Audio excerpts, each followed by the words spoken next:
In 2008, a 14-year-old boy killed himself in his family garage. In 2010, a New South Wales coroner stated that the school's anti-bullying policies had failed the young man. In the events leading up to his death, the boy was challenged to a fight and after years of bullying took his own life. In 2010, the Daily Telegraph reported that 2 days prior to his death, the boy was involved in a fight which was recorded on mobile phone and later deleted.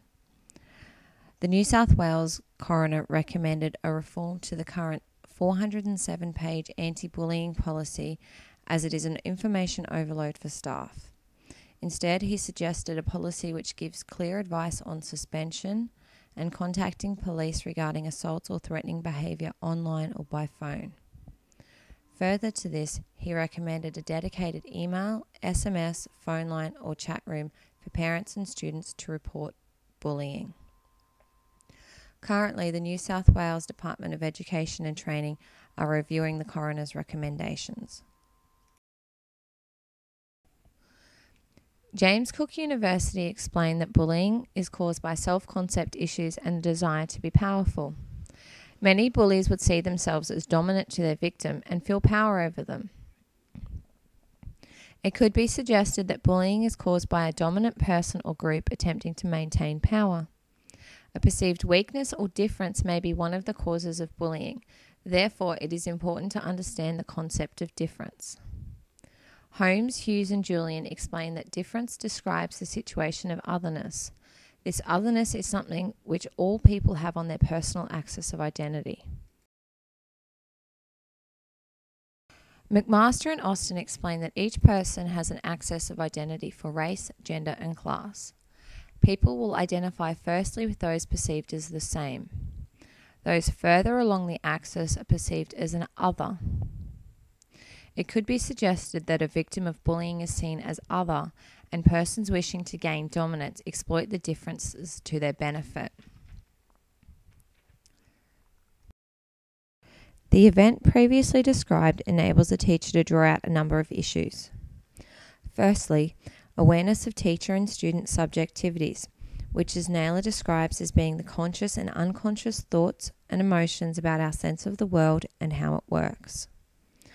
As a teacher, I need to be aware of my own view of boys being boys when it comes to fighting and recognise that it may be something different.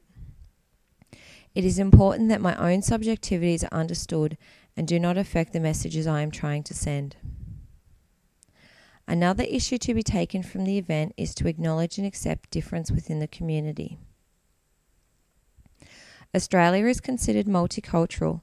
However, the dominant group, Anglo-Saxon, assign ethnic identities to many immigrants. This creates a status of other to a proportion of Australia and does not enable students to have a diverse sense of identity. For example, a white female may view her Chinese classmate as an other based solely on ethnicity, even if both girls were born in Australia.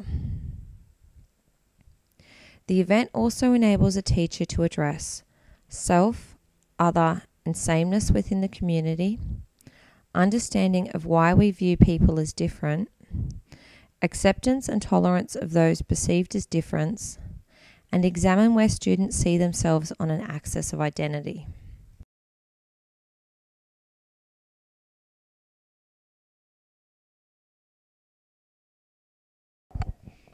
There are many ways to engage Year 3 and 4 students into the topic of difference. You may utilise role play, puppetry, storytelling, creative art, or brainstorming activities.